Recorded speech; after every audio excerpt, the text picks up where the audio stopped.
Ya, un momentico.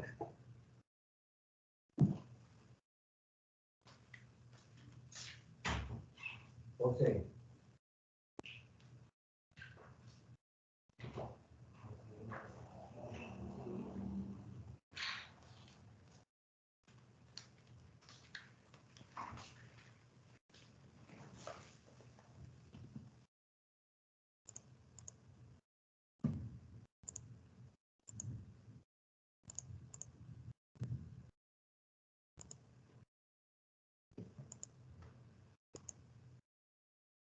¿Ya la ven?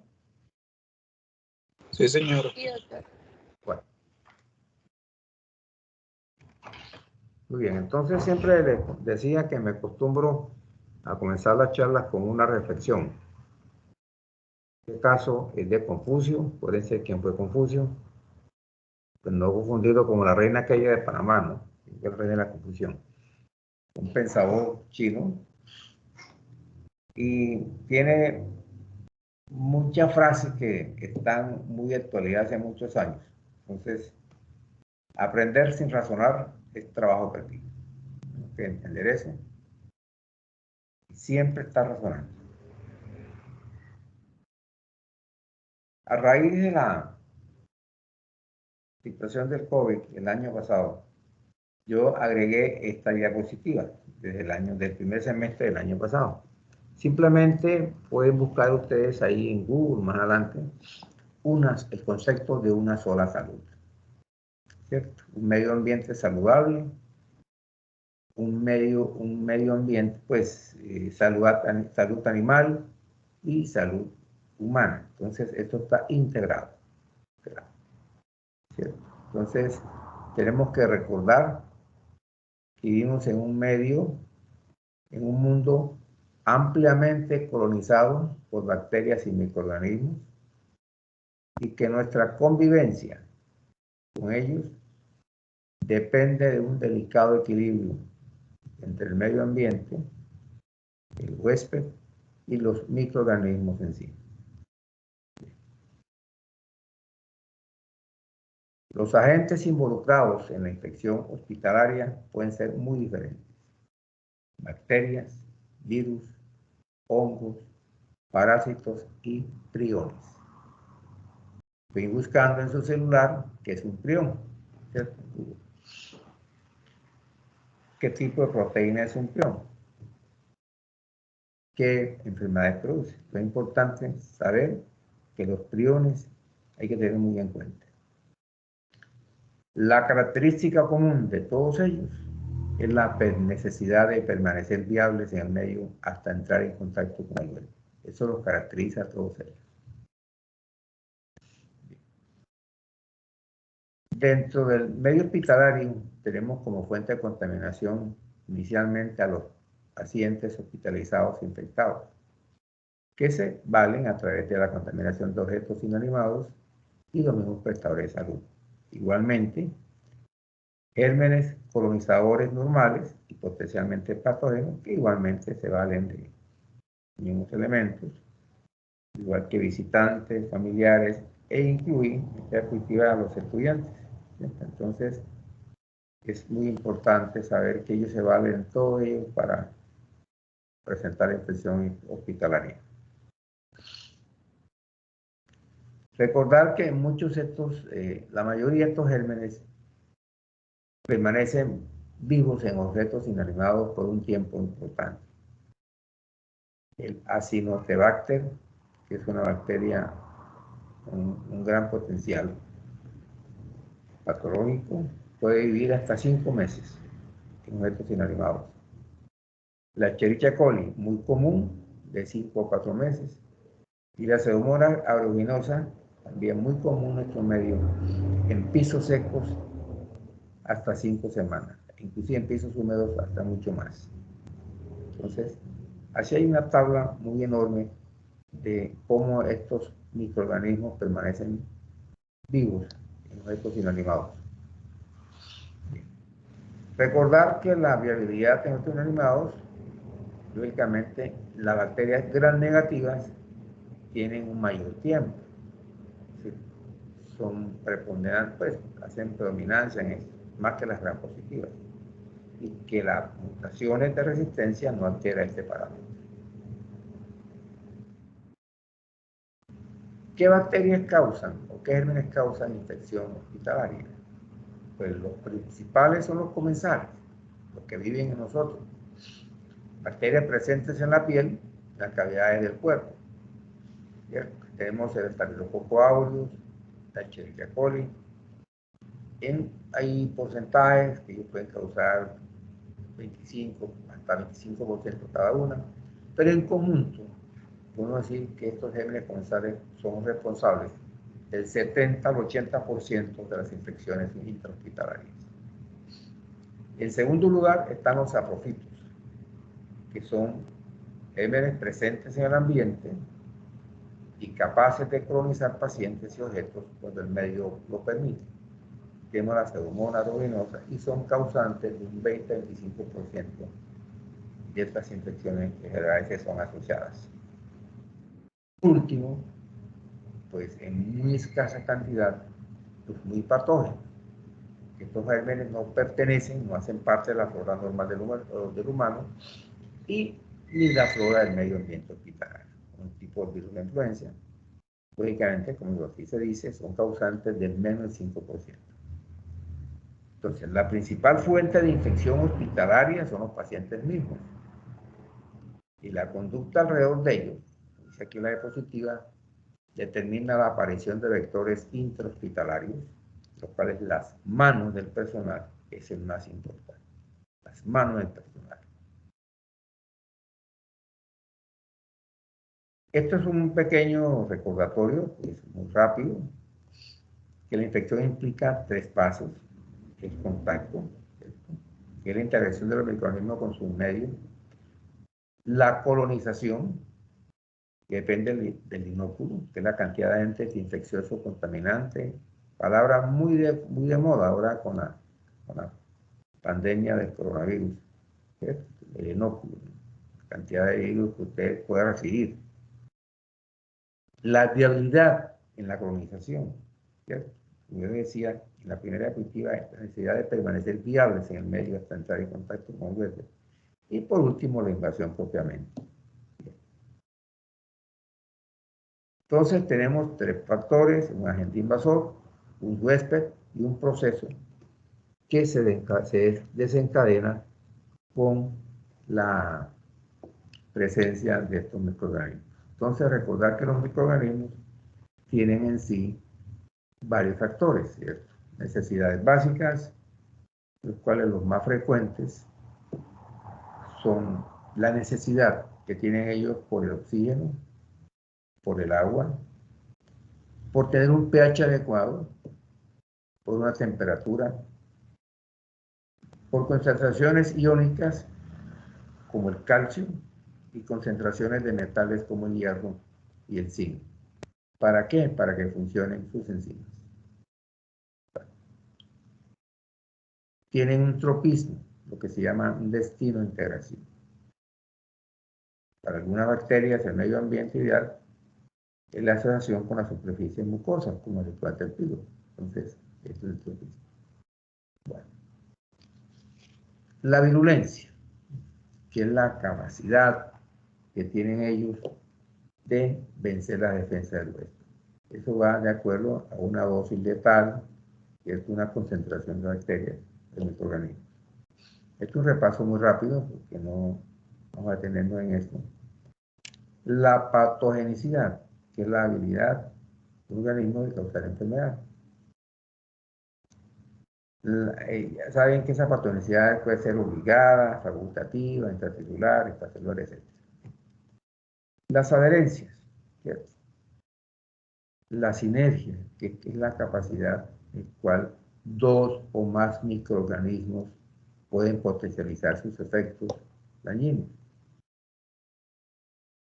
Las toxinas que puedan elaborar, productos que ellos secretan, ¿cierto? Puede ser exotoxinas, endotoxinas, neurotoxinas, etc.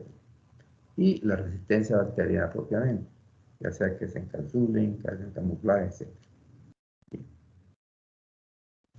¿Qué es el ser humano? Pues, es un cuerpo, la definición es muy sencilla. Es un conglomerado celular bañado por diversos fluidos y sostenido por un endoesqueleto. Ese es el ser humano. En consecuencia, se trata de una interfase biológica relativamente permeable.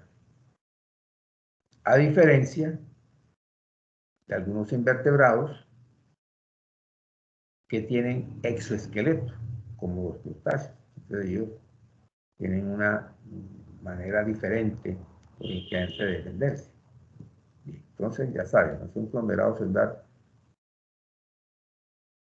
bañado por diversos fluidos. Simplemente es eso. Bueno, tenemos unos factores de defensa, ¿cierto? Tenemos unas barreras naturales, como la piel. La piel usualmente es la piel seca, tiene un epitelio escamoso, ¿cierto? Que nos ayuda. Tiene una humedad, tiene un pH ácido, y una flora endógena que compite con esta flora endógena, exógena que puede llegar. Como en segundo lugar tenemos las mucosas, que también tienen un pH, tienen una humedad, tienen factores antibacterianos, competencia por el hierro, todos, lágrimas. Y tenemos por último el endotelio, es el órgano más grande del organismo humano. Un adulto normal puede equivaler aproximadamente a 800 metros cuadrados. También tenemos una inmunidad innata molecular o humoral. Inicialmente tenemos el sistema inmune específico celular, de los cuales la primera línea son los neutrófilos o polimorfonucleares. Ellos mueren al fagocitar y producen lógicamente factores quimiotácticos. En segundo lugar tenemos los macrófagos, que es el sistema fagocítico mononuclear. Corresponde más o menos del 3 al 8% de los leucocitos y que pueden tener una vida media de 60 días y se van a convertir más adelante en macrófagos. Bien. Tenemos ya un sistema inmune específico, como son los linfocitos, que son las células principales del sistema inmune específico. Son más evolucionadas, lógicamente, que los fagocitos, y son células que aprenden a producir proteínas o guardan esta información y enseñan esto. Esto es lo más importante, linfocitos T, linfocitos B. Tenemos un sistema específico de inmunoglobulinas, la G, que es la más abundante, la principal inmunoglobulina, la A y la E. Y tenemos una N específica, como son factores de complemento, proteínas agudas, prostaglandinas, etc. Entonces, ahí tenemos lo más importante. Esta diapositiva la coloqué yo en el año 2016, 2017, 2016. En primer lugar, pues, porque en ese entonces se cambiaron algunos conceptos que eran como desde el año 91. Pero hay dos temas que trataré hoy mañana, que es el tipo de revista. Entonces, esta revista es muy importante, JAMA, así en español, es una sigla. Entonces tenemos que buscar bibliografía en revistas que realmente tengan que estén indexadas, que tengan reconocimiento internacional. Entonces, en el año de 2016, perdón, a raíz del tercer consenso internacional, se redefinió la sepsis y el job sexo. Entonces, muy rápidamente voy a mencionar la sepsis. La diapositiva, pues, se puso por 2-3 años, pues yo pienso que es hora de quitarla. En ese entonces fue una novedad. Bien. Recordar que la respuesta inflamatoria sistémica se mantiene en la remisión en 2016, ¿cierto? Como aparece ahí, temperaturas mayores de 38 grados, inferiores de 36 grados, frecuencia cardíaca, etc. Ya ustedes más o menos ya han visto eso. Creo que han visto eso. Recordar que la respuesta inflamatoria sistémica, ¿cierto? tiene una respuesta también antiinflamatoria. Esto es una diapositiva ya de muchos años, donde vemos lógicamente que hay un equilibrio, ¿cierto?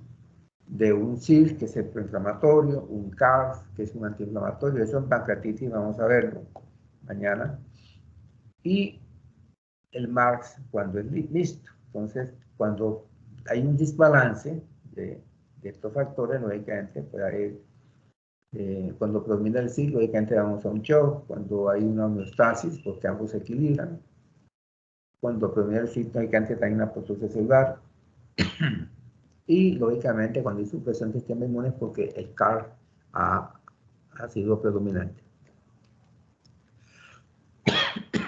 Un segundo. Vale. Lo define la sepsis, que es la difusión orgánica potencialmente mortal causada por una respuesta desregulada de la especialización.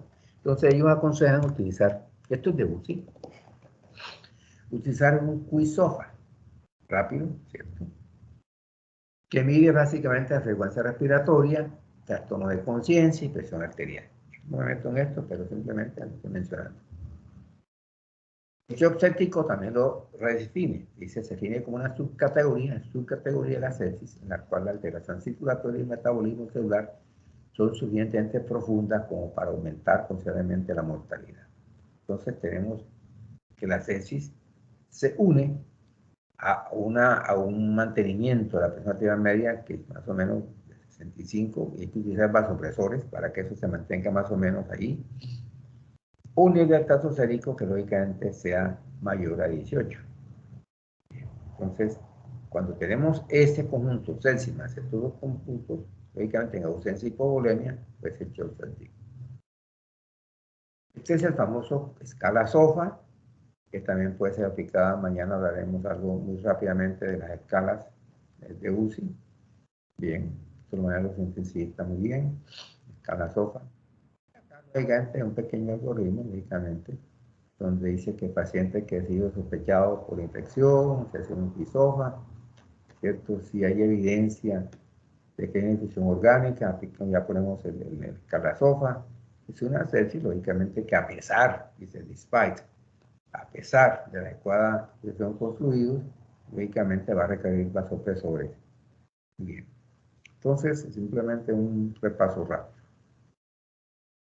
Recordar que la mortalidad en las respuestas reinflamatorias sistémicas es del 1 hasta el 12%, en sepsis el 30%, y shock séptico no va al 33 al 80%, y en difusión orgánica múltiple, lógicamente mayor del 90%. Vamos ya a entrar en materia. Bien. ¿Qué pacientes tienen riesgo de sepsis quirúrgica? Y eso lo hablamos, lo mencioné muy rápidamente en la necesidad de la evaluación prequirúrgica, ¿cierto?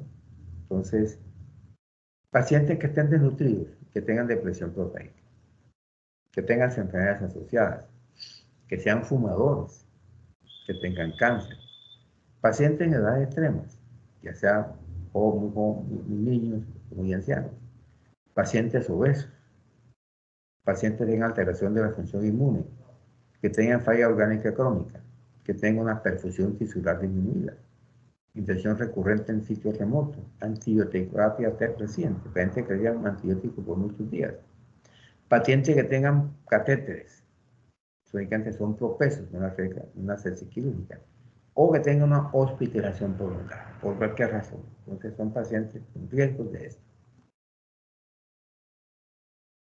Bien. Hacia 1985 más o menos hay unas escalas y sobre los patógenos más comúnmente en pacientes quirúrgicos y nos sacaban a los anaerobios gram positivos, no nos lo metían ahí. Pero hoy día sabemos que están todos metidos acá. Pues todos ellos que están ahí en ese cuadro son causantes de infecciones quirúrgicas. Todos. Aerobios gram positivos, aerobios gram negativos, anaerobios gram positivos, todos ellos, gram negativos, todos hongos, virus, etc. Un repaso de lo que ya vimos en la primera clase, pero ya un cuadro muy sencillo, ¿cierto? Yo a veces doy definiciones, me toca ponerlas textualmente con las que vendré más adelante. Entonces, cirugía limpia, recordar, ¿no? Que no hay presencia de infección activa y no hay ingreso a campo contaminado o a sitios anatómicos específicos. Ya hablamos de una angiografía, esterectomía. Estos pacientes tienen una tasa de infección menor del 2%. Ahí ahorramos una definitiva. Pacientes, bueno, cirugías limpias contaminadas. Ingreso a sitios normalmente colonizados sin infección activa, cesárea, apendicitis no perforada, tasa de infección del 2 al 10%. Cirugías contaminadas, que son aquellas que tienen contacto con inflamación aguda, sin material purulento, contacto con orina o líquidos biliares detectados y usualmente son heridas menores de 4 horas. Y hablamos de eso, tasa de infección del 3 al 13%. Heridas sucias, y hablamos de más de 4 horas, o hay presencia de infección activa, con perforación de cavidad colonizada o contaminación fecal. La tasa de infección, por supuesto, es del 100%. Entonces, ese ya es un cuadro muy resumido, lo que vimos en la primera clase, y anotamos lógicamente el porcentaje de infección. Bien. Estas son las infecciones asociadas a la atención en salud. Hace unos años atrás se hablaba de infecciones nosocomiales, ¿no? Ahora se habla de infecciones asociadas a la atención en salud. Entonces, las ISO, no confundir con esas normas de calidad que son ISO también. ISO, infección del sitio operatorio, 20% más o menos. Segunda causa de evento adverso en salud, evento adverso. También vamos a repasar qué es un evento adverso. Anoten, evento adverso. Y sigue siendo un problema también de salud pública. La bacteremia asociada a catéter venoso central, UCI, neumonías asociadas a ventilador, la infección urinaria asociada a sonda vesical, en primer lugar, y diarreas asociadas a microorganismos resistentes a la vancomicina. Estas son de UCI. Estas son las más importantes. Entonces, ¿qué es la infección del sitio operatorio? Es la infección que se presenta secundaria a un procedimiento quirúrgico en cualquiera de los niveles anatómicos de dicha intervención. Es la infección hospitalaria más frecuente en la mayoría de hospitales del mundo. Es la segunda causa de infección asociada a atención en salud. En Estados Unidos, entre el 5, más o menos 3 al 5%, pero varía de acuerdo al hospital. Acarrea implica únicamente altos costos sociales y económicos, y la estancia hospitalaria puede ser de 5 a 21 días después de la intervención. Eso cuesta mucho dinero y también la posibilidad de adquirir más infección. Estas diapositivas están textualmente llenas, porque son para que ustedes lean lo que es la definición. Entonces, este tipo de infecciones del sitio operatorio están definidos por los centros de Atlanta, Centros de Control de Enfermedades de Atlanta, también muy mencionados de un año y medio para acá, a raíz del COVID. Entonces, ahí en Atlanta se emiten esos centros de infección a nivel mundial una serie de pautas que son muy tenidas en cuenta por la OMS. Entonces, la infección superficial es la que aparece a los 30 días siguientes de la intervención, que solamente afecta a la piel o el tejido celular subcutáneo, y al menos uno de los siguientes. Entonces ahí empieza una serie de definiciones que implica la ISO-1, ¿cierto? La infección superficial, ¿cierto? No va a verlas, ahí están. Todo eso. Y lógicamente, el diagnóstico de infección superficial del sitio operatorio lo establece también el cirujano o el médico tratante. Recordar eso. Bien.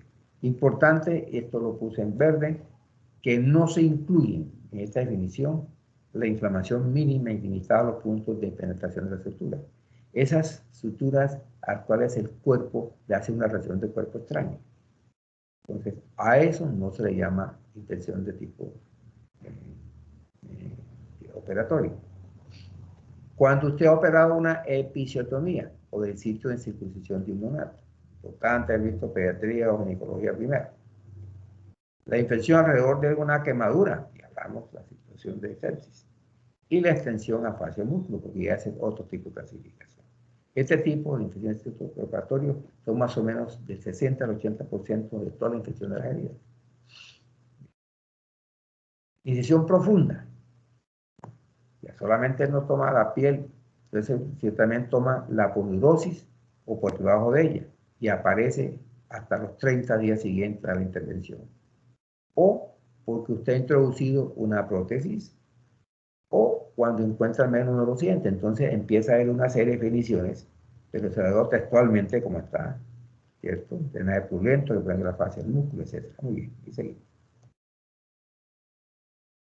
Y la otra es la infección de órgano-espacio, el cual lógicamente son además 30 días siguientes. ¿Cierto? Ha colocado una prótesis, se ha hecho un implante con compromiso de los órganos y lógicamente hay incisión, infección en un sitio distante. Ahora se lo voy a poner en forma resumida. Bien, ahí está lógicamente todo el texto. En resumen, infección superficial, piel, tejido celular subcutáneo, infección profunda, piel, tejido celular subcutáneo y fase del músculo, y infecciones de órganos o espacio, la infección se produce dentro de la cavidad abdominal o vísceras y peritoneal. Entonces, en resumen ya, pero si se las pongo así, pues de todos modos, como podrán ver, hay definiciones que se están quedando por fuera que hay que tener en cuenta para que sepan, por lo menos. La infección del sitio operatorio, este dato me... Doctor, Sí, cuéntame. disculpe una pregunta. ¿Y si se infecta una cavidad que no es exactamente una cavidad, sino por ejemplo un espacio virtual que se abrió, supongamos un derrame pleural, cómo contaría? ¿Como infección profunda o infección No, de espacio? infección de órgano espacio. Acuérdate que la profunda es piel, tejido celular subcutáneo, Ujú. fase del músculo. Ahí en el sitio de la incisión. Sí, señor. Es que mi duda era porque, o sea, si es un derrame pleural, se encuentra la pleura parietal. Entonces, técnicamente es una parte de la fascia. Pero eso era mi pregunta. Muchas No, no, gracias. ya no es en la incisión quirúrgica. No es en la incisión quirúrgica, ya es distante, por muy cerca que sea. Bien, Muchas entonces ahí gracias, doctor. ya hablaría de infección de órgano o espacio, en ese punto. Me faltó poner aquí en la fuente, que es el Ministerio de Salud nuevamente. Recordar que aquí en Colombia los más frecuentes son estafilococo, aureus, klebsiella, escherichia coli, cándida y enterococo. Y se presentan estas infecciones realmente entre el quinto y décimo periodo postoperatorio. La infección de operatorio no se presenta el segundo día. La primera causa de fiebre postquirúrgica pueden ser o flebitis o que tengan, ¿cierto?, unas atelectasias, efectos pulmonares. La primera causa de fiebre. Entonces, la infección del sitio operatorio va del quinto día en adelante hasta el décimo día, ¿cierto? A excepción de infecciones necrotizantes, por supuesto. Los blancos del perfil del colon, ya eso es mucho más raro. Bien. Como complicación de la infección de la vía quirúrgica, pues la visceración, que es la salida de las vísceras, una progresión a sepsis, eventuaciones a largo plazo, aislamiento de gérmenes multiresistentes, una cicatriz antiestética y un aumento de la estancia hospitalaria. Por supuesto, eso conlleva otras consecuencias muy graves también.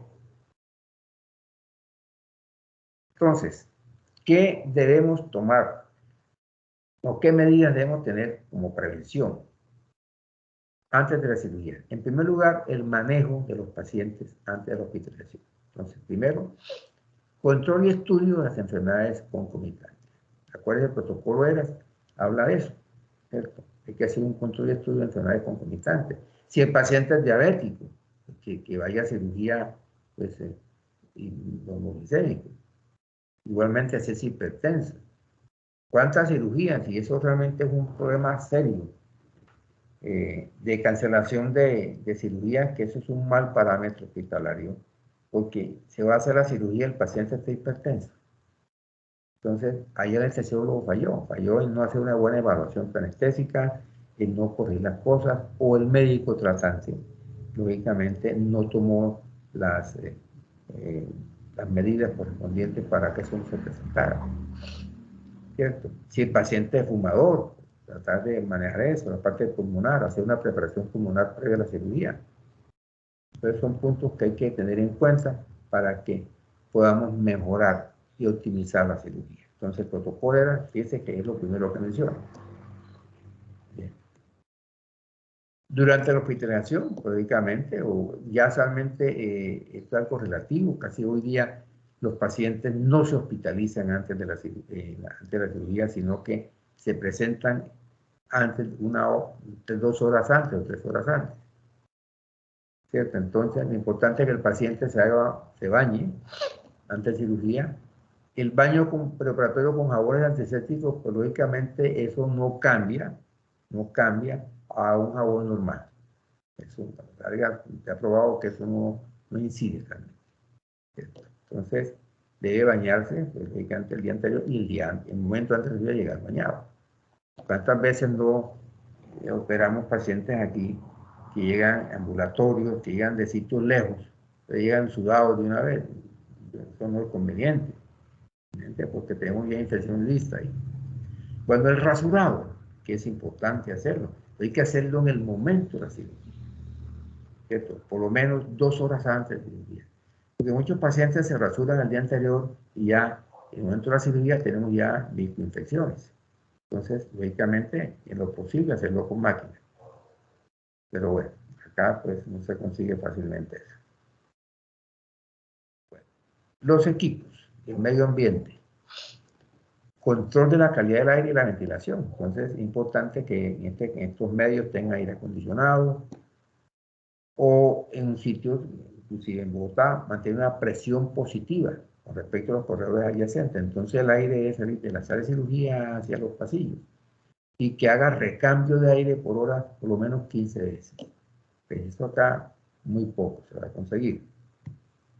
Más bien podemos hablar que a veces se nos va el aire acondicionado. Bien. Control de tránsito de personas, muy importante. El número de gérmenes presentes en el ambiente quirúrgico está directamente proporcional al número de personas que se desplazan a la sala de cirugía. Yo le mostraba a una diapositiva, estoy operando la primera clase, estamos apenas las 4 personas que vamos a estar. Por lo tanto, se debe hacer los esfuerzos necesarios para reducir el mínimo de personal circulante durante la cirugía. En la jefatura de cirugía me acuerdo que, listo, entonces con los estudiantes de medicina, pues entrarán 2. A este año van a entrar 1. Entonces, 1, entrarán 2, pero usted que también va a entrar un estudiante digamos, de enfermería, y va a entrar un estudiante de instrumentación. Entonces, a la larga no son 1, son 3 o 4. Entonces, ese es el cuento, ¿cierto? Entonces, lo importante es que entre menos personal haya ahí, es lo mejor. Bueno, hay que acondicionar el área quirúrgica y en sectores claramente definidos, ¿cierto? Las puertas del quirófano deben ser permanentemente cerradas en todo tiempo. Cuando yo vine acá a Montería hace muchísimos años, ¿no? Y fui nombrado jefe de cirugía, y había unas personas que eran, pues ser mis padres, cirujanos, y operaban ahí con las puertas abiertas, entonces en el hospital viejo. Entonces me tocó hacer lo que llamamos la renovación y abrir lo que es la cirugía del siglo XX en ese entonces, pues las puertas deben ser cerradas, ¿cierto? Entonces eso es muy importante. Y no puede entrarse sin la ropa adecuada que vamos a hablar ahora. Los insumos, el instrumental quirúrgico debe ser clasificado y manejado de acuerdo a las guías de utilización. Entonces, hay mallas que se pueden reutilizar, porque digamos son mallas grandes y la entidad coge y le dan la malla a usted, entonces usted recorta lo que va a utilizar y el otro lo guardan, pero esa manipulación tiene que ser lógicamente mediante una guía y un protocolo, ¿cierto? Entonces, ¿cómo? Porque queda la malla ahí, entonces puede contaminarse. También debe contar con un manual de desechos, que los desechos no pueden salir por la puerta de entrada del quirófano, tiene que ser una puerta afuera, exterior, ¿cierto? Cuando se hizo el hospital nuevo, pues fuimos los primeros aquí en que los quirófanos tenían una salida por detrás. Bien, para eso. Una ropa quirúrgica adecuada. Aplicar la técnica de lavado quirúrgico que les enseñé ayer. Retirar relojes y anillos y mantener las uñas cortas y no usar uñas artificiales. Entonces, a las niñas del semestre de medicina, pues no pueden entrar a cirugía con las uñas pintadas, ni nada de eso, uñas cortas, y nada de esas cosas. Eso no es un salón de belleza, ni un reinado. Entonces tienen que tener todos sus puntos como en cuenta. Asepsia, limpieza y desinfección del medio ambiente quirúrgico y de superficies. Acuérdense que la asepsia se emplea sobre objetos, la antisepsia sobre seres humanos, seres vivientes. El lavado de manos, lógicamente, que es la manera costo efectiva más efectiva para disminuir el riesgo de infección de las aves y para todos. ¿Cierto? Aquí con el COVID creo que hemos aprendido eso. Eso se habla mucho, lávese las manos, lávese las manos. Eso no es con alcohol, eso lávese las manos con el jabón, se acabó. Bien. Bueno, durante la cirugía, la profilaxis antibiótica. Entonces ahí está una relación que es carga bacteriana, atomizadora, virulencia, dividir del paciente, que da un producto que es riesgo de infección. Entonces, lógicamente, lo importante de esto es que el hospital, que la entidad clínica hospital, pues hay países donde todos son hospitales, ahí el término clínica no existe, ¿cierto? Debe haber un centro, un grupo de epidemiología, que ahora se pusieron ellos de moda, desde hace año y medio para acá, y es importante, pues ya el que va a hacer residencia tiene que hacer cursos diplomados de epidemiología. Entonces, usted tiene que tener un estudio epidemiológico del área, ¿cierto? Para ver cuáles son los microorganismos hospitalarios más frecuentes y su sensibilidad antimicrobiana.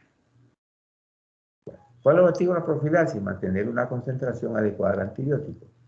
Todos los textos del mundo aconsejan una cefalosporina de primera generación que se llama cefazolina. Acá en Montería, pues, yo aquí luché porque la trajeran. Es una cefalforina que es administrada endovenosa o intramuscular. No viene a llorar. Entonces esta cefazolina pues, tiene tiempo de vida media, 6-7 horas, apropiada para la cirugía, un espectro amplio, baja incidencia de alergias y un costo adecuado. Bien. Cuando utilizamos en heridas limpias, no se utilizan antibióticos.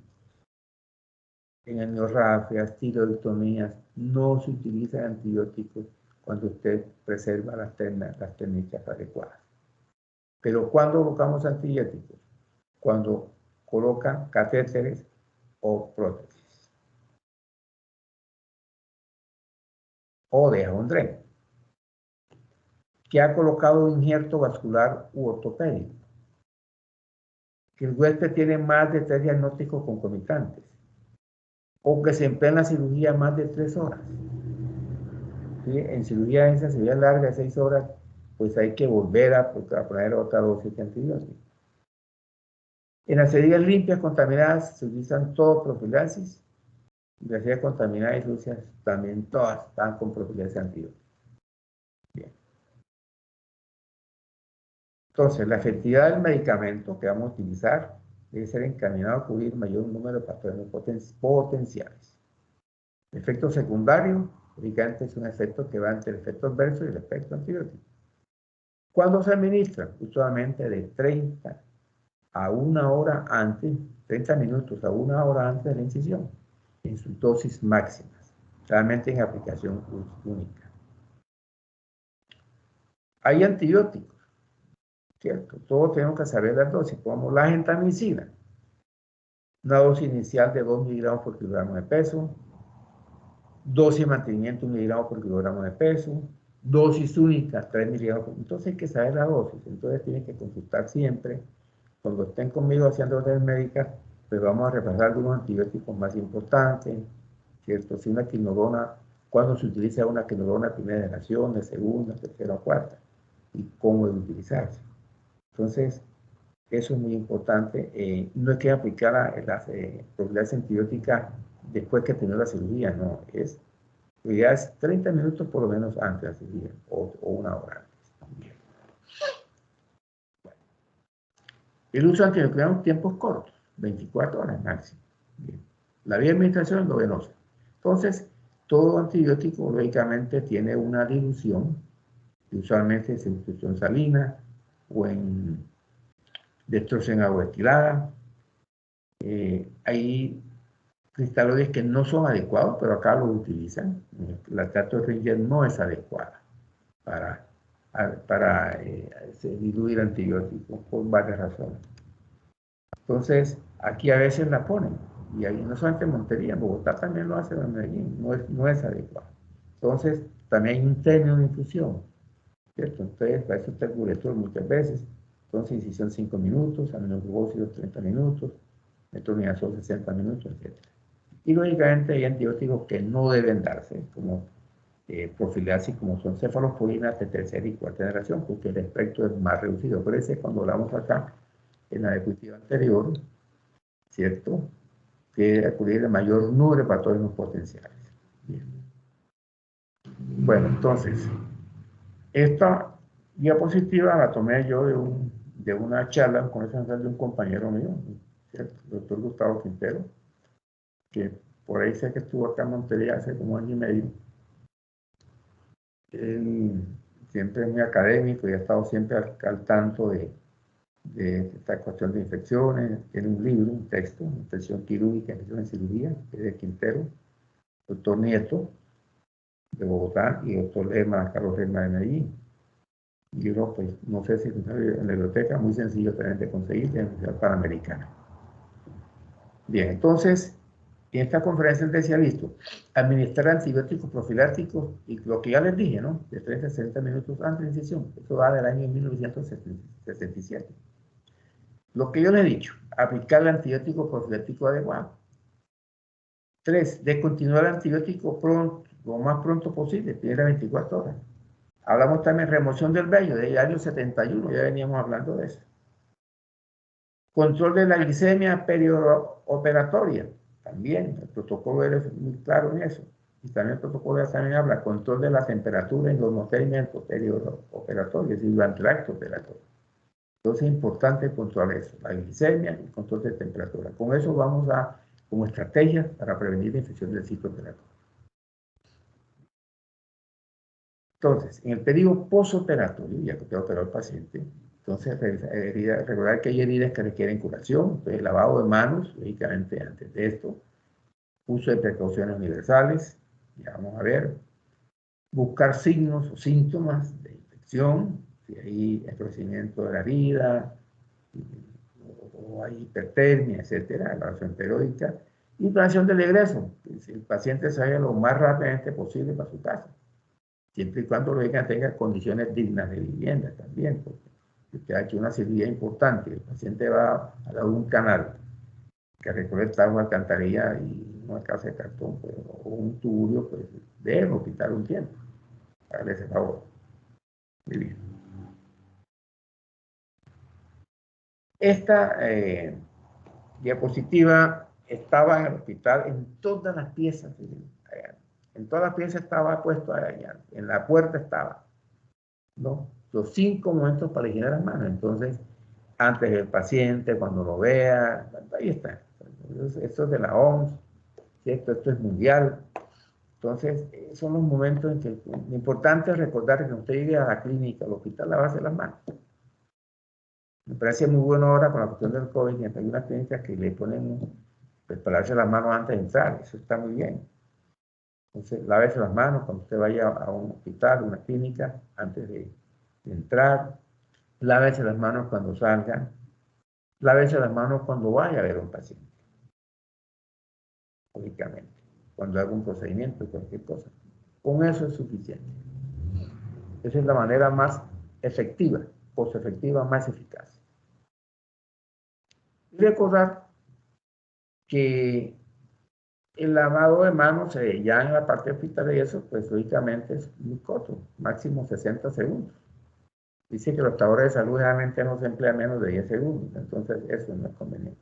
Si puede frotarse las manos con alcohol después, pues hágalo. Listo. Entonces, ¿qué tenemos nosotros como para tener un modelo de estratificación de factores de riesgo? ¿Cierto? Entonces, los mismos centros de Atlanta, ¿no? Ellos tienen el proyecto CENIC, ¿no? Donde le hacen una proyección de la posibilidad que puede infectarse. Ya hablamos inicialmente que ciudad limpia menos el 2%, etcétera. Pero el caso ya de algunos factores que tener en cuenta son cirugía abdominal, tiempo quirúrgico mayor de 2 horas, cirugías contaminadas o sucias, ¿cuál es que las sucias casi 100%? 3 o más diagnósticos postoperatorios. Entonces el CENIC les dice, listo, ustedes si tiene 0.1%, 1 punto, 3%, 1 punto, y 4 puntos más el 27%. También hay otros sistemas de clasificación pues, más complejos de utilizar. Entonces, donde utiliza la clasificación ASA de anestesia, por eso yo le dije en primera clase, pues no estamos en anestesia, pero le doy la clasificación de ASA, de 1 a la sexta, el tipo de herida y la duración de la cirugía. Entonces son clasificaciones que existen también como para que usted tenga un pronóstico más o menos de qué puede ocurrir. Aquí me faltó poner el libro, voy a hacerlo en estos días, del doctor Malagón, infección en cirugía, esta diapositiva. Yo se las dediqué a los ginecólogos porque en el hospital siempre teníamos un gran problema con las infecciones del ciclo operatorio de ginecología, porque siempre utilizaban ampicilina y cosas de esas, a pesar que nosotros ya teníamos cultivos donde teníamos que el 90% eran resistentes a la ampicilina, de esos gérmenes que estaban allí. Entonces recordar, pongamos, que en una histerectomía abdominal, ¿cierto? Una cesárea, todas las arterias que encontramos, ¿no? Enterobacterias, el frágilis, entonces ahí da inclusive una guía de antibióticos, ciprofloxacina, desulbactante, ¿cierto? En la vía biliar, enterobacterias, enterococcus, clostridium, pues ¿qué utilizamos en la vía biliar? Medicante antidesulbactante, bueno, piperina, surampicilina, ahí tenemos una guía, ¿cierto? En apendicectomía, pues ahí tenemos también una guía cuando hay infecciones. Bien, entonces simplemente guías. Entonces recordar que toda entidad hospitalaria tiene que tener un comité epidemiológico de vigilancia, debe tener un personal capacitado, mantener educados a los cirujanos, en general a todo el equipo quirúrgico, bien informado sobre qué bacterias están presentes, cuál es su densidad bacteriana, antibiótica, perdón. Hay que educar a los pacientes y a las familias de los pacientes, ¿cierto? Cuando estén visitándolos, que no estén metiendo las manos en las heridas, en estas cosas. Que haya que seguir un sistema sistematizado de líneas implementadas. Y lógicamente, sistematización de datos propios del programa para facilitar su validación.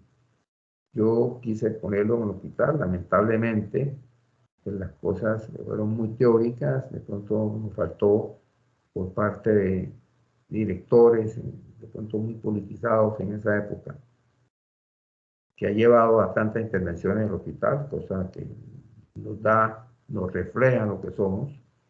Entonces, ha faltado eso realmente, y que algunas clínicas también llegan a estos controles en forma real. Yeah.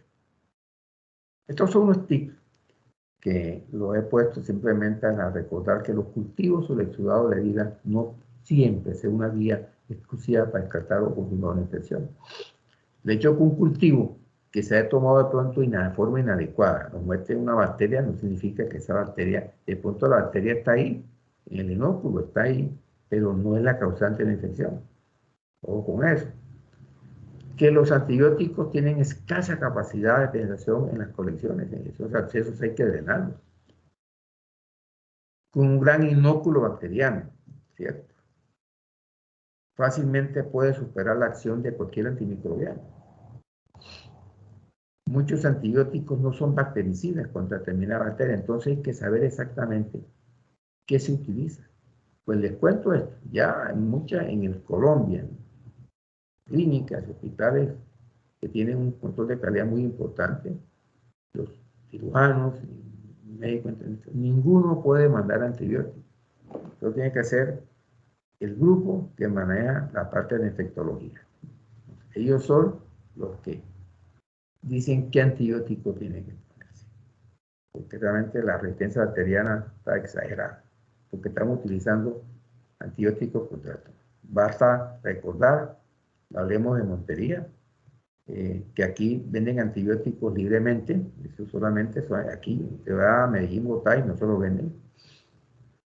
Y cualquier gripa, va la muchacha, empleada doméstica, va allá y pide acitromicina. Ustedes le dan acitromicina para la gripe, una tableta diaria. Entonces es una cosa que estamos llevando una resistencia bacteriana de cálculos muy graves. Bueno, recordar que la biodisponibilidad en algunos sitios como el sistema nervioso central, la próstata, eso hemos luchado con los urólogos porque pronto a veces no maneja bien los antibióticos, y la vía biliar es limitada. El cirujano tiene que recordar que la vía biliar, el uso de antibióticos, la disponibilidad es limitada. Entonces, para una gran variedad de medicamentos. Entonces, acuérdense, sistema nervioso central, próstata y vía biliar. La combinación de antibióticos no siempre tienen efectos sinérgicos, es decir, que no van a potenciar el efecto, pueden de pronto disminuirlo. Y recordar que las muestras de microbiológicas hay que saberlas tomar.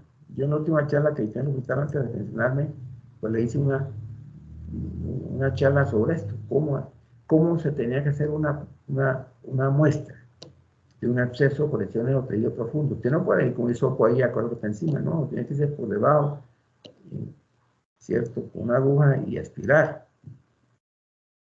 Eso no puede porque seguramente va a tomar las bacterias que no corresponden. Y nos vamos al primer punto. Bien. Aquí también tenemos simplemente pues una pequeña guía que en caso de infecciones abdominales, cuando hay una terapia, que hay una infección como el caso de una diverticulitis, ¿cierto? Entonces, bueno, va a utilizar tetraciclina ni hace con ampicilina, va a hacer como ciprometronidazol, una buena asociación. Entonces son ejemplos, ¿cierto? Como hay que tener tipo de antibióticos. Igualmente, cuando tenemos más de 2 infecciones, pues antibióticos que ellos acá le van dando. Pero acuérdense que esto también depende mucho. Cuando comencé, hace ya casi 20 años, me dijeron, el decano en ese entonces, compañero cirujano, me dijo, hombre, habla de infecciones necrotizantes muy rápidamente. Entonces, eso, pues lógicamente pueden verlo también en rotaciones. Hay una clasificación, la clasificación del doctor Lewis. Y el año 98 sigue vigente todavía, a excepción de las que hoy ya vamos a acabar de decirles ahora adelante. Entonces, vamos a infecciones necrotizantes, son infecciones de tejidos blandos, que pueden ser mono o polimicrobianas. Entonces, las focales no necrotizantes pueden afectar la piel, el contagioso y sus anexos. Son monobacterianas. Infecciones difusas no necrotizantes, tipo celulitis, muy común en nuestra práctica médica. Que afecta al tejido subcutáneo, afectado de forma mínima, y la necrosis no es un fenómeno prominente. Típicamente monomicrobianas, yo les comentaba, vamos desde tetrococo, aeróbico, estafilococo, acilos coliformes, aeróbico, clostridium influenza. Pueden ser leves o severas. De infecciones necrotizantes. Entonces son no necrotizantes y necrotizantes. En las no necrotizantes, perdón, en las infecciones necrotizantes pueden ser focales o difusas. Fíjense que igualmente pasa acá. Las no necrotizantes pueden ser focales o difusas. En las necrotizantes tenemos focales como la gangrena de Fournier. Que van a verla, lógicamente, creo que vamos al hospital, van a verla. Y otras gangrenas como la gangrena sinergística bacteriana, pero la más común está más de la de Fournier, que son infección fulminante por aerobios o anaerobios, que se llama fascitis necrotizante, afección rápida que afecta piel, tejidos profundos de pene, escroto, pelvis y pared abdominal. Son pacientes que son diabéticos, etc. Ahora les muestro fotos de eso. Y las infecciones difusas necrotizantes. Ahí entonces el doctor Lewis cambió la clasificación. Entonces, en el año 2002, un artículo que publicó en American College. ¿Cierto? Entonces la clasifica así de tipo clostridiana y no clostridiana.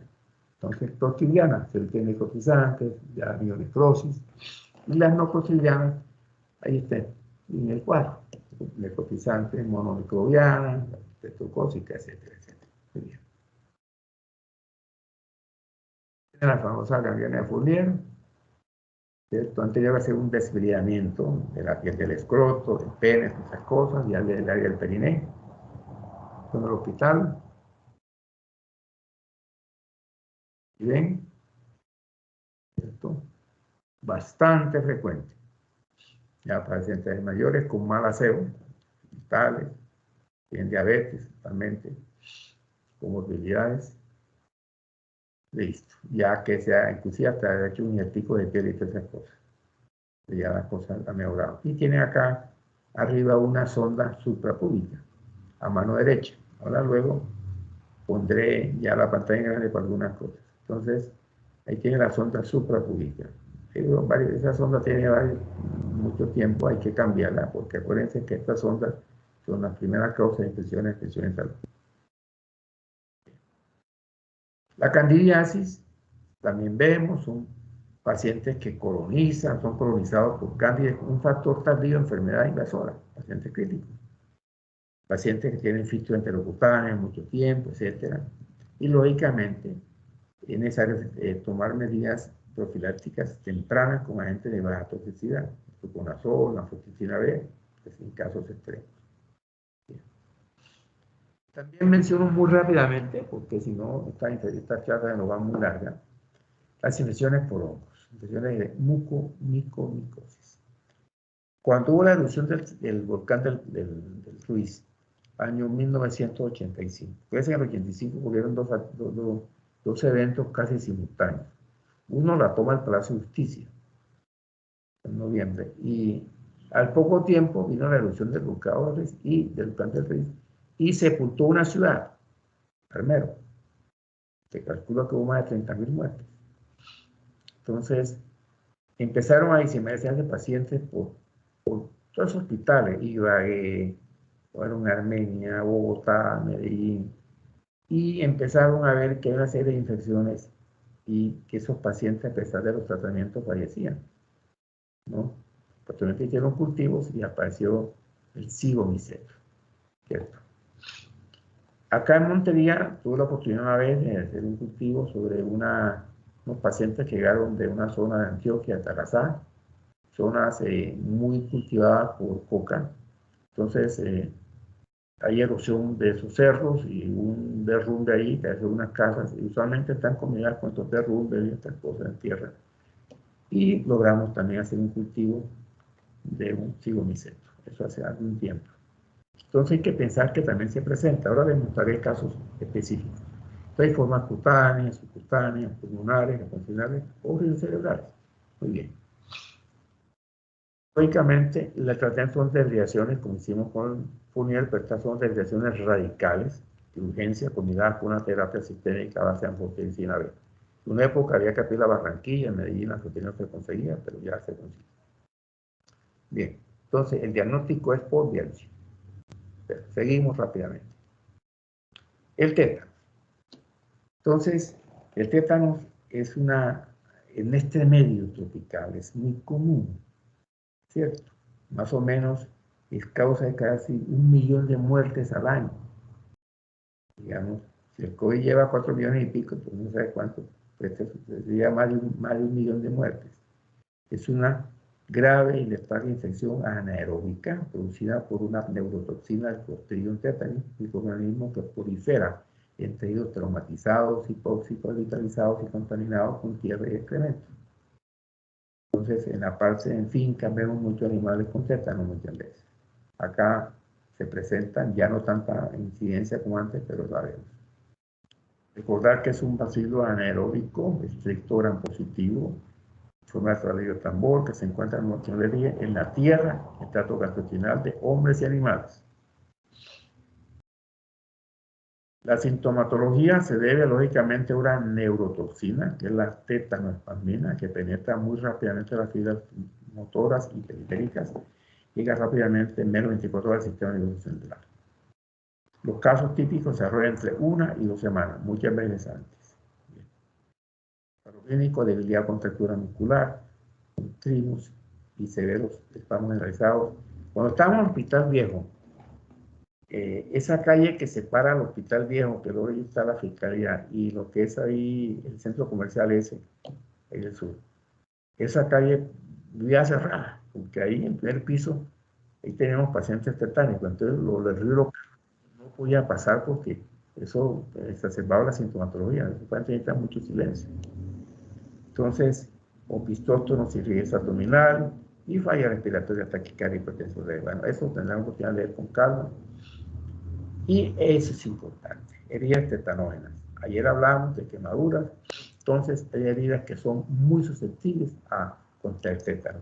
Pues, heridas por arma de fuego o pólvora, heridas penetrantes y profundas, para narcotopunzante o por otro tipo, laceraciones contaminantes, lesiones dentales infectadas, otitis supurada, heridas que contienen cuerpos extraños, fracturas expuestas, fracturas abiertas, úlceras por decúbito, quemaduras, suturas infectadas y algo contaminado, pues gracias a Dios poco se utiliza.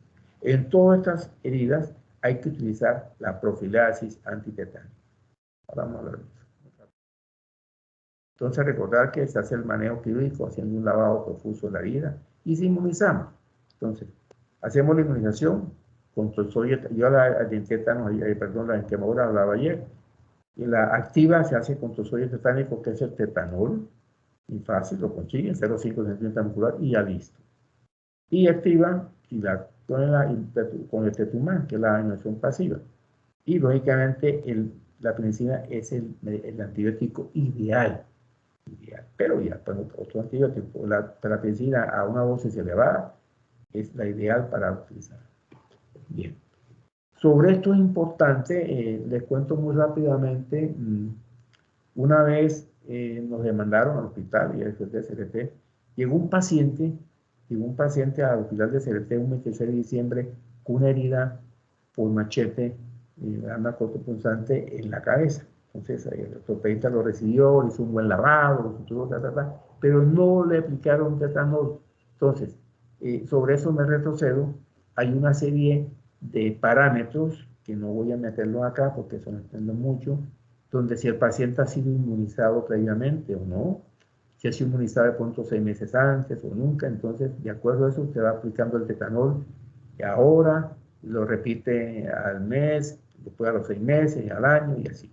Entonces hay una serie de parámetros que pueden buscar en cualquier texto sobre esto, sobre los puntos como inmunizamos. Bien, entonces este paciente no lo inmunizaron, adquirió tétanos, por supuesto. Cuando lo mandaron acá a Montería, ya a la UCI, lo remitieron para la UCI, el paciente falleció y nos mandaron pues, a los hospitales. Nosotros demostramos que nosotros no teníamos ese aspecto ni una responsabilidad y creo que el hospital de CRT dio esa demanda. Entonces, ojo con eso, pongan tetanol en estas heridas que les mencioné. Puede estar en la lugar, en cualquier parte.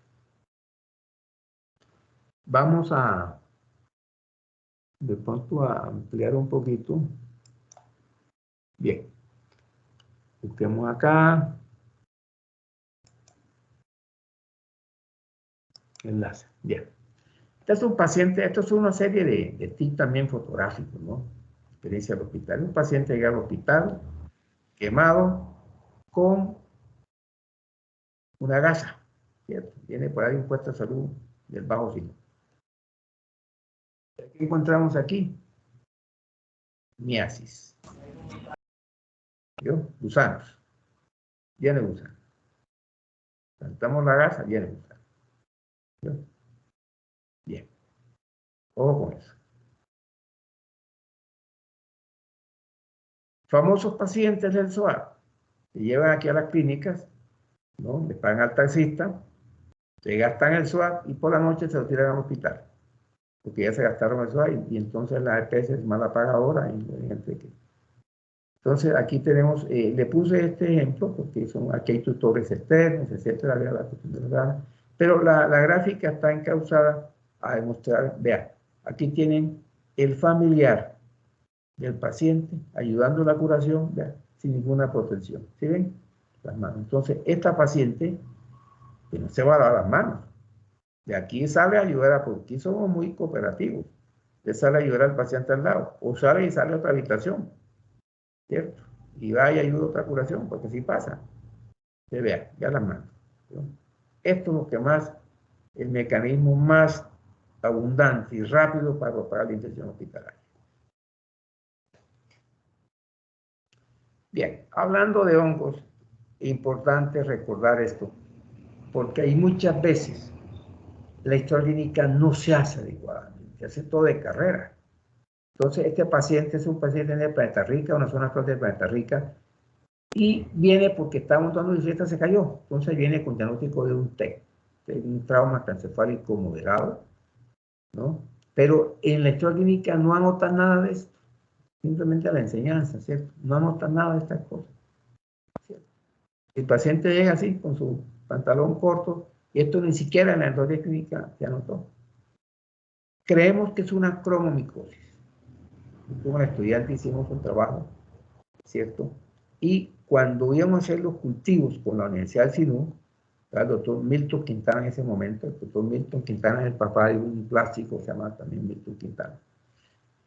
El doctor Milton Quintana íbamos a hacer las biopsias importantes, con un buen trabajo aquí académico, pues el médico de planta me dio salía a este paciente, que fíjense, yo no era el médico tratante, de la jefatura de cirugía, pero cuando fuimos a ver, fuimos el lunes a la muestra y ya se había ido el paciente.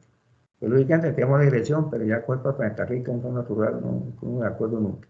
Fallamos en ese aspecto. Entonces, vean, hongos, insectos, cromomicosis, estudien, cromomicosis. ¿De dónde viene? Pues no viene de Texas, viene de Planeta Rica. Bien.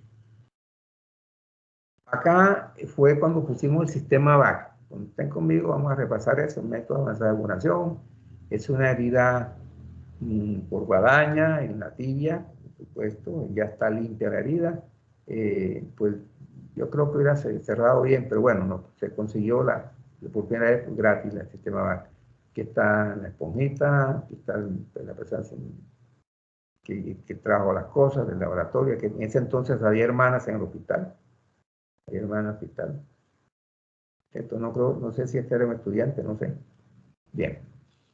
Y está el sistema VAC primera vez, entonces son sistemas de función masivo. Bien, la enseñanza ha hecho que aquí vemos lógicamente el medio hospitalario, pues esto no está rugoso, con óxido, ¿cierto? Entonces las bacterias van a permanecer aquí por más tiempo del que nosotros podemos esperar, ¿cierto? Muy bien. Entonces, este es el paciente con sistema de succión. Eso vamos a ver con lo que están rotando conmigo, vamos a ver. Bien. Sistema VAC. Es un caso lamentable. Duró un año hospitalizado. Un paciente con una quemadura eléctrica, ¿cierto? Llega con esta gran lesión. Entonces, el plástico opta por ponerle el sistema VAC. Este paciente, lamentablemente, digo, la EPS era de Confacor, que nunca funcionó.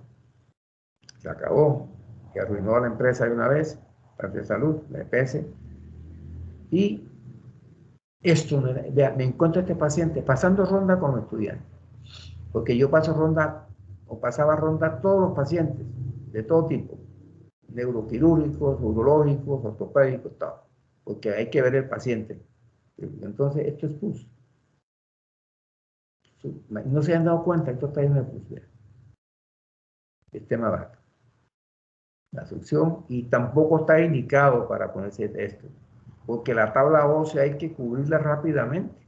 Entonces, vamos a ver qué pasó con el paciente. Hizo una necrosis de la tabla ósea. Necrosis de la tabla ósea. Por casualidad, con un laboratorio que en este momento nos presta la asistencia, nos presta la asistencia del hospital de método avanzado de vacunación, vi un plástico que estaba en Bogotá, y lo vimos, y no había nada que hacer. Hubo que coger por neurocirugía, sacar todo este hueso necrótico de aquí. Ya quedaba apenas la dura madre, quedó la dura madre ya expuesta. Entonces hubo que cubrir con los métodos biológicos. Estos biológicos, la dura madre, y fue granulando poco a poco. Poco a poco. Ahí está acostado acá abajo, este es el piso. Ahí fue cerrando poco a poco. Esa estaba en la primera pieza, entrando en el tercer piso de bloquear. En ese entonces la habitación 96 ya se cambió de números también. Aquí prácticamente cerrado, ya para salir, pero lógicamente recordar que no hay tabla ósea. ¿Cierto? Dura madre con un tejido de donación, un tejido biológico.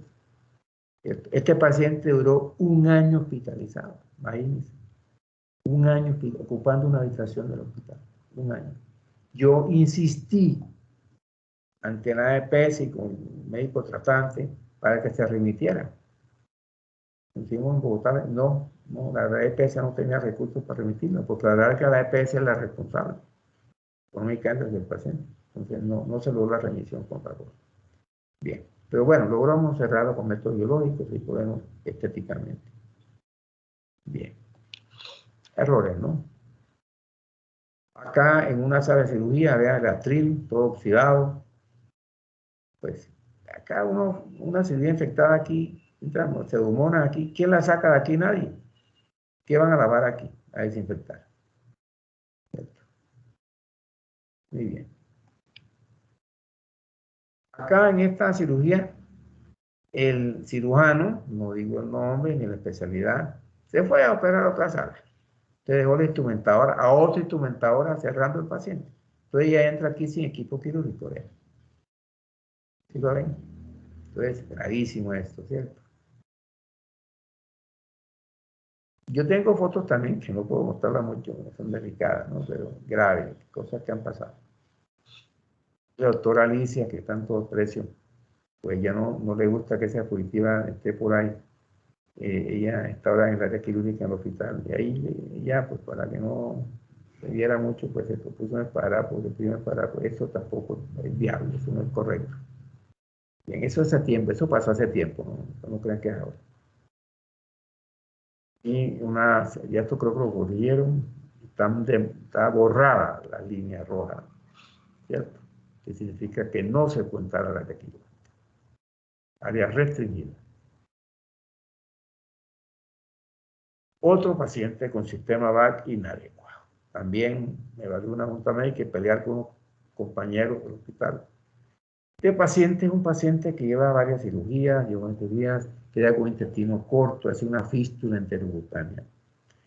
3 meses con la fístula, pasó de drenar de 1500 centímetros a drenar 200 centímetros. Entonces, después de 3 meses, va y consiguen, le fue con sistema VAC. Pues esto no era adecuado. Simplemente, ¿qué pasó? Que volvió a drenar 1200 centímetros, que esto es succión, y empezó a diseminarse el material intestinal por acá afuera. Entonces, yo, como el caso, hablé con el paciente, pedí la autorización, por ese, la autorización del paciente, que yo debía tratarlo. Revisé si un paciente con una fístula enterocutánea no tiene, de 9 causas para las cuales una fístula no cierra, con todos también temas que no por conmigo. Entonces vi que ese paciente no tiene ninguna causa para las cuales no voy a cerrar. ¿Qué hice? Pues con presión del paciente y con la pelea con mis compañeros, le quitamos esto, le di comida. Y el paciente se cerró solo, par minutos. ¿Por qué? No tenía obstrucción intestinal, no tenía vida, nada. Transintestinal, comí y se acabó el problema. Entonces, vean cuando las cosas no se hacen adecuadamente. Paciente del alto sinú, le cae múltiple fractura de pelvis y esas cosas, le queda un árbol, esta cuestión grave. Yo, con autorización del ortopedista, pues logré que se remitiera a Barranquilla. Fue una fractura muy compleja. Entonces, y un manejo que no era adecuado acá. Bien. Eso fue hace tiempo también. Vean estos pacientes. Pacientes con parálisis, con lesiones en la médula, ¿cierto? Entonces, vean esas pacientes de llegar a morir. Pues las cavidades que tienen, por más que se haga, muy imposible. La enseñanza de esto es el médico. Sin ninguna protección. ¿Qué cree que esta proximidad? Pues aquí a la bacteria se van a pegar. otro paciente ya por clínica de heridas, ya aquí tienen la protección, tienen su guantes dobles inclusive, tienen su manga, ¿cierto? Listo. Pero aquí tenemos el ayudante que no tiene un guante aquí y el otro no tiene guante. ¿Sí vieron? Bien. Heridas muy complicadas de manejar. Esta es de una clínica acá en Montería. Pues la enseñanza es, hombre, por favor, ¿no? Un accidente de moto, pues hagamos una cosa, pues estéticamente también lo más viable, ¿no? Esto para el paciente pues, es muy complicado. Pero eso es lo que quería enseñarles también. Bien. O sea, me llamaron familiares, pero bueno. Aquí tiene un paciente por mordedura de serpiente, y aquí se ha hecho una fasciotomía, ¿cierto? Bien muy infectadas, polimicrobianas, y pueden llegar a haber necrosis. Una otra mordedura de serpiente y fasciotomías también, fasciotomías. Acuérdense que en quemaduras hay que hacerlas, y aquí también para evitar el síndrome compartimental, porque hay compromiso también de arterias, ¿no? Y por supuesto, pues, isquemias. Muy bien, síndrome compartimental, una fasciotomía. Lógicamente vamos a ver aquí las sábanas muy sucias, muy complicado manejar, si no se lleva a estos controles. Acuérdense que en la primera diapositiva yo le dije que de este periodista italiano que hay cosas muy fáciles, ¿no? Cuando vine aquí a Montería, esto es el Hospital Viejo, ¿no? Me encontré, en una ronda encontramos un paciente de un cirujano que ya falleció, una fístula de hilio. El paciente estaba ya casi muerto. No en ese entonces alimentación parenteral ni estas cosas. Entonces, pues cuando yo me formé en Bogotá, en Rosario, de San José, que es la RUX hoy día, pues un compañero había estado en Canadá, en Toronto, ya se copió este método. Entonces, un hueco aquí en la cama, esto lógicamente que esto no le conviene a los laboratorios. Las cosas fáciles a veces. Un hueco del colchón, colocamos una ponchera ahí debajo, digamos, ponchera con término castizo, se acostó el paciente, ahí debajo para que el paciente secretara todo lo que, cuidado la piel, bien, secretara todo lo que cayera ya la poncherita esa, allá abajo. Una palangana, digamos, términos muy costeños, pues, pero muy castizos también. Entonces, este paciente, al poco tiempo, ya, con comidito, empezó a cicatrizar muy bien.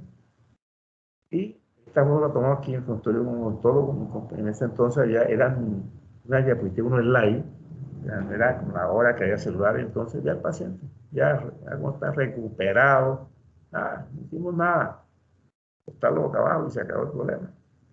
No tenía ninguno de los 9 casos que yo decía cuál es una fístula no cerrar. Bien, entonces, no todo puede ser tampoco infección. Yo esta clase, yo la quiero finalizar con una frase que voy a escribir ahora. Cómo las infecciones han tomado el curso de vida, ¿no? Voy a leérsela un momentico. Voy a poner la diapositiva, aquí la consigo por acá. Que es muy importante y eso se aplica mucho hoy día a lo del COVID, ¿no? Voy a ver si la consigo por acá.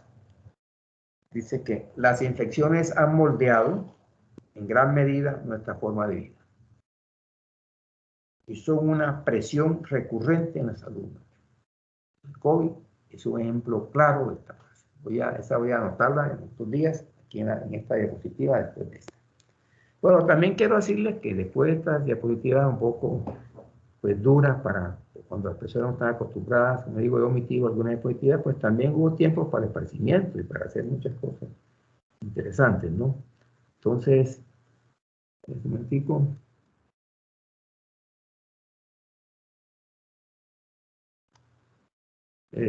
Pues también cuando viene a ser el año rural aquí también tuvimos actividades aquí muy interesantes, ¿cierto? De esparcimiento, de una que fue reina aquí, Reina de la Belleza, Y lógicamente, pues estábamos muy contentos todos, también trabajamos mucho, pero también hacíamos cosas importantes.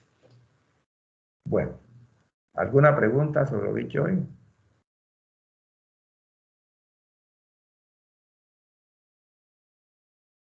No, doctor, muchas gracias. Bueno, entonces mañana empezamos el ciclo de páncreas. Ciclo de páncreas. Estúdiense por favor la anatomía y fisiología del páncreas. Mañana vamos a ver pancreatitis, aguda y crónica. Entonces, por favor, estudien el páncreas. Y la otra semana vamos a ver si nos puede hacer unas posiciones de las tareas que he puesto, ¿no? ¿Cuáles son las úlceras que comprometen el estómago, el duodeno? ¿Úlceras de qué? De Curling. De Curling. Curling. ¿Y saben quién fue él? ¿Quién fue él? Entonces, vamos más allá, ¿cierto? No nos quedemos ahí en la primera letra. Hay que investigar quién fue esa persona. ¿Cierto? ¿En qué época vivió? Bueno, listo. Nos vemos mañana.